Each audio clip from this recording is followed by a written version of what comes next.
তাদের সঙ্গে থাকা পাথরগুলো আব্রাহার হস্তি বাহিনী এবং সৈন্যদের উপর পাথরগুলো বৃষ্টির মতো ফেলতে থাকে। ফলে দেখা যায় প্রতিটি পাথর সৈন্যদের শরীর ভেদ করে ঢুকে যাচ্ছে।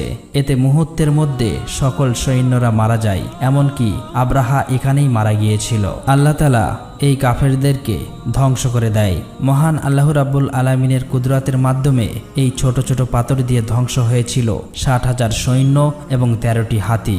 এমনকি এই ঘটনার বর্ণনা দেওয়া হয়েছে পবিত্র কোরআনে সূরা আল ফিলে, যেখানে বলা হয়েছে, তুমি কি দেখোনি তোমার প্রতিপালক কাবাঘর ধ্বংস করতে আসা হস্তি বাহিনীর সাথে কিরূপ আচরণ করেছিল? তিনি কি তাদের চক্রান্ত নাশাত করে দেননি? তিনি তাদের বিরুদ্ধে পাঠিয়েছিলেন ঝাঁকে ঝাঁকে আবাবিল পাখি। তারা ওই হস্তি বাহিনীর উপর ছোট্ট ছোট্ট পাথর নিক্ষেপ করেছিল। অতঃপর ওই হস্তি বাহিনী পরিণত হয়েছিল ভক্ষিত ভূষির ন্যায়। আর এভাবেই ওই দিন কাবাঘর রক্ষা করেছিল মহান আল্লাহ তাআলা।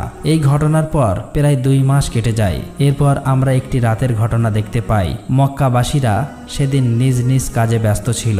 নবীজির দাদা আব্দুল মুত্তালিব সেদিন রাত্রে কাবা শরীফের ছাদের উপর দাঁড়িয়েছিল। হঠাৎ করে সেদিন আকাশে তিনি প্রজ্বলিত আলো দেখতে পায়, যেটা আরব থেকে পূর্ব অঞ্চল সহ সমগ্র বিশ্ব ছড়িয়ে পড়ে। আলোটিকে দেখে আব্দুল মুত্তালিব অনেক অবাক হয়ে যায়। এরপর তিনি দৌড়ে নিচে চলে আসে। এখানে তিনি দেখেন যে কাবা শরীফের ভিতরে বিভিন্ন পূজারীদের রাখা 360টি যে মূর্তি ছিল সেগুলি সব আপনা আপনি ভেঙে পড়ছে। এরপর তিনি কাবাঘর থেকে বাইরে এসে দেখে যে কুফা এবং সিরিয়ার মধ্যবর্তী স্থানে পানি প্রবাহ শুরু হয়েছে, অথচ বহু বছর ধরে এখানে কেউ পানি দেখেননি। ঠিক তখনই আব্দুল মুত্তালিব তার ঘরের দিকে চোখ পড়ে। তিনি তখন দেখতে পায় আজকে তার ঘরের মধ্যে থেকে অদ্ভুত এক ধরনের নূরের আলো বের হচ্ছে, যেটা এর আগে তিনি কখনোই কোনোদিন দেখেননি। আব্দুল মুত্তালিব তখন ধীরে ধীরে তার ঘরের দিকে এগিয়ে যেতে থাকে। কিন্তু যখন তিনি তার ঘরের দরজার কাছে পৌঁছায়, তখন তিনি দেখেন যে মা আমিনার কোলজুড়ে একটি ফুটফুটে শিশুর জন্ম হয়েছে, যার শরীর থেকে অসম্ভব পরিমাণের নূরের আলো বের হচ্ছে।